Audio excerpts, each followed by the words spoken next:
Whenever I talk about preschool shows, I mostly stick to the three main networks: Nick Jr., Disney Jr., and PBS Kids. Those are the ones I grew up with, so naturally, I care about them the most. However, there is one preschool block that often gets ignored, probably because it's barely advertised. Welcome to Cartoonito. Now again, this brand hardly ever gets advertised, so some of you probably never even heard of Cartoonito. Well, basically it's a preschool block that airs on Cartoon Network. It came out in 2021, so it's relatively new, and the only show I reviewed from it is Barney's World, so I don't really have the nostalgia goggles for it like the other three channels. But today, we're gonna check out some of Cartoonito's shows. Who knows? Maybe there are some hidden gems here. Oh, yeah, did I mention that Caillou and Cocomelon aired on the channel at one point? Yeah, I'm serious. Caillou and Cocomelon aired on the same network as Craig of the Creek and the Amazing World of Gumball.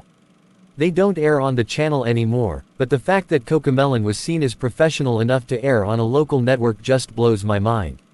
That aside, we're mainly gonna focus on shows that were made specifically for Cartoonito, so no acquired shows. With that being said, let's begin. I'm planning on making a whole Batwheels video in the future, because there's so much that I can say about this show. It's one of the very few modern preschool shows that genuinely caught my interest. So, I'll keep this segment brief and give you my basic thoughts. For one thing, the animation is spectacular.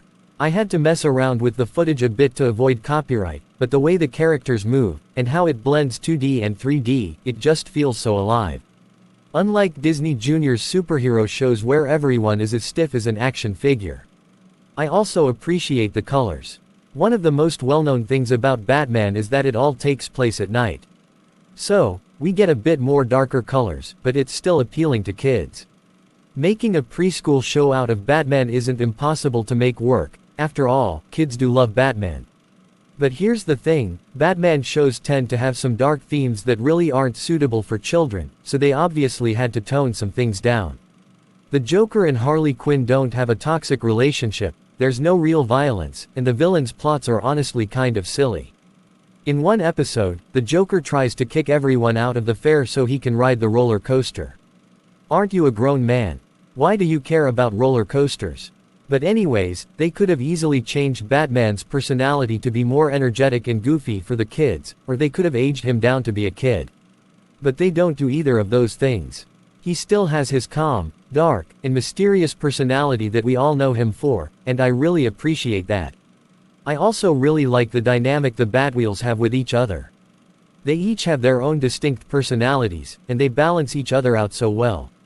But probably my favorite character is Snowy, Mr. Freeze's snow crawler. He's just one of those characters who makes you wonder, why is this guy a villain?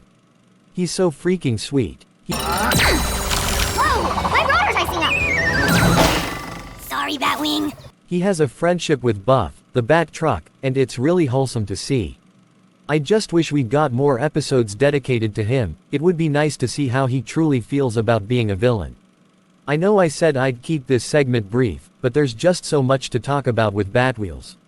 So, I'll save the other stuff for the full review once I get around to it. But to summarize, Batwheels is a great show, and I totally recommend it. We're the Looney Builders, we're coming your way, we got the tools and all the plans. This show is about the Looney Tunes, and they build things. That's the show. This isn't the first time they made a preschool Looney Tunes show. We had Baby Looney Tunes back in 2002, which also aired on Cartoonito.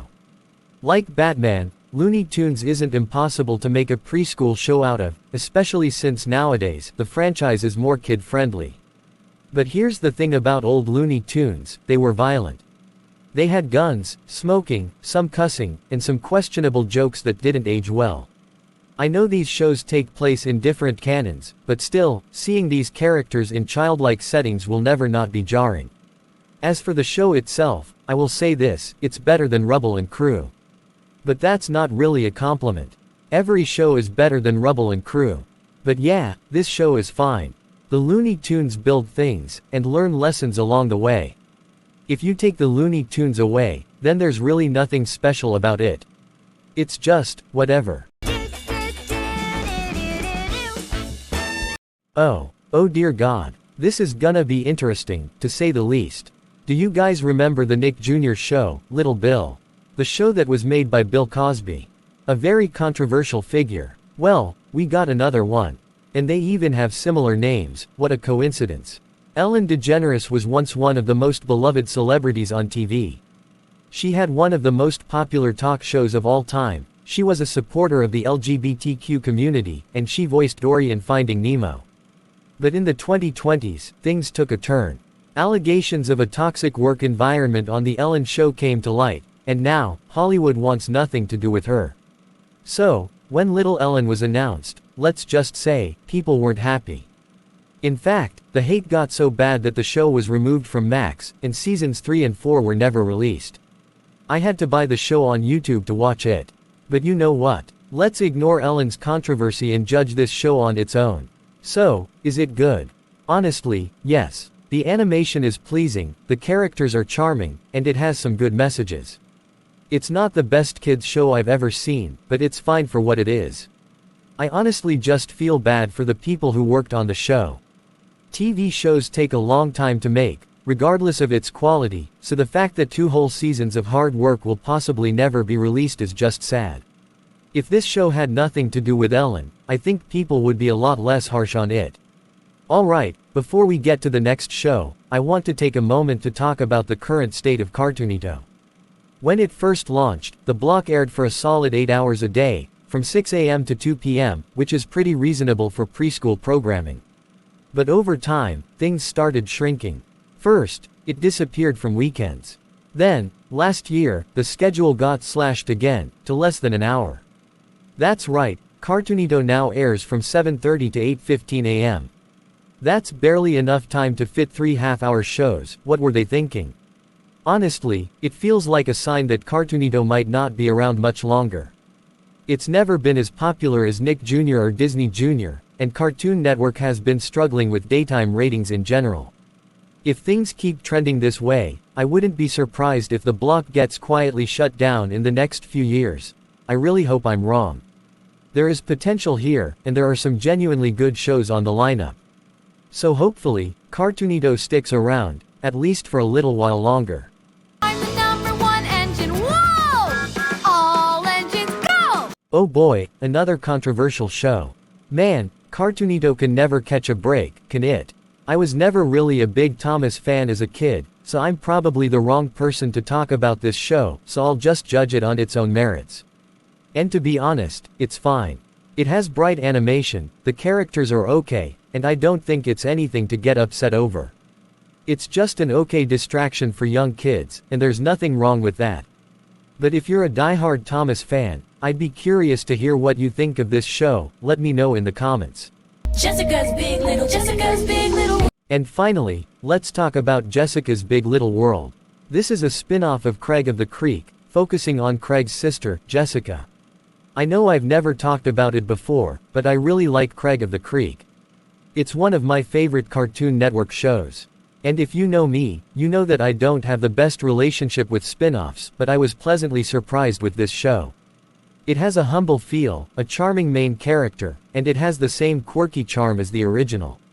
It kind of reminds me of Bluey in a way. It has a lot of fun imagination sequences, and overall, it's a pleasant show to watch, and I recommend it.